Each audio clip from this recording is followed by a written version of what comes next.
Hello बच्चों, आइए प्रश्न को देखते हैं। हमारे सामने एक फलन दे रखा है y बराबर में x गुणा में 5 माइनस में x। इसके लिए हमें क्या करना है, x के किस मान के लिए उच्चिष्ट या निम्निष्ट होगा। देखो, उच्चिष्ट या निम्निष्ट निकालने के लिए हम लोग को अवकलन करना पड़ता है। और प्रश्न को हल करने से पहले हम लोग इसकी मुख्य अवधारणा के बारे में चर्चा कर लेते हैं। मुख्य अवधारणा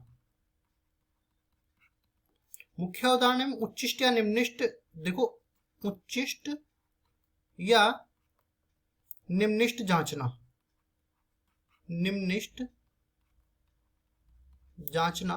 तो देखो, द्वितीय अवकलज परीक्षण इसमें लगा देते हैं। द्वितीय अवकलज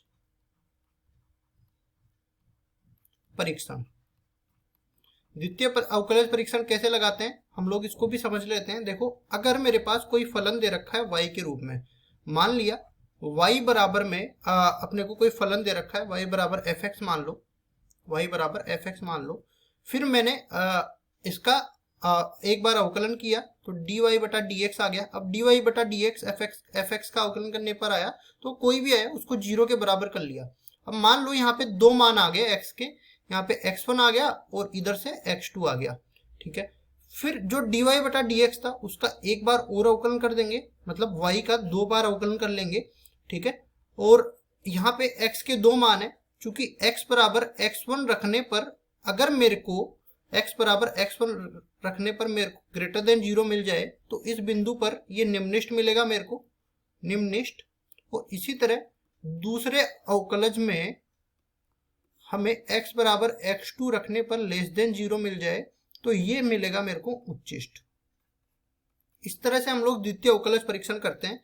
अब सवाल पे चलते हैं। सवाल क्या दे रखा है, सवाल दे रखा है y बराबर में x गुणा में 5 माइनस में x। तो देखो, इनको गुणा करके रख देते हैं, 5x माइनस में x स्क्वायर। अब इसका एक बार अवकलन कर देते हैं, dy बटा dx किसके बराबर आ गया, 5 माइनस में 2x के बराबर आ गया। इसको 0 के बराबर करना है हमें। आगे देखो, इसको सरल करते हैं तो x का मान 5 बटा 2 के बराबर आ जाएगा। फिर इसका एक बार और अवकलन कर देते हैं, d2y बटा dx2 किसके बराबर आ जाएगा, -2 के बराबर आ जाएगा, जो कि 0 से छोटा है। इसका मतलब जो भी हमारे पास बिंदु मिला dy बटा dx को 0 करने पर, उस बिंदु पर अपने पास जो है फलन उच्चिष्ट मान देगा। ठीक है, तो यहां से ये लेस देन 0 आ गया ना, तो ये उच्चिष्ट मान देगा,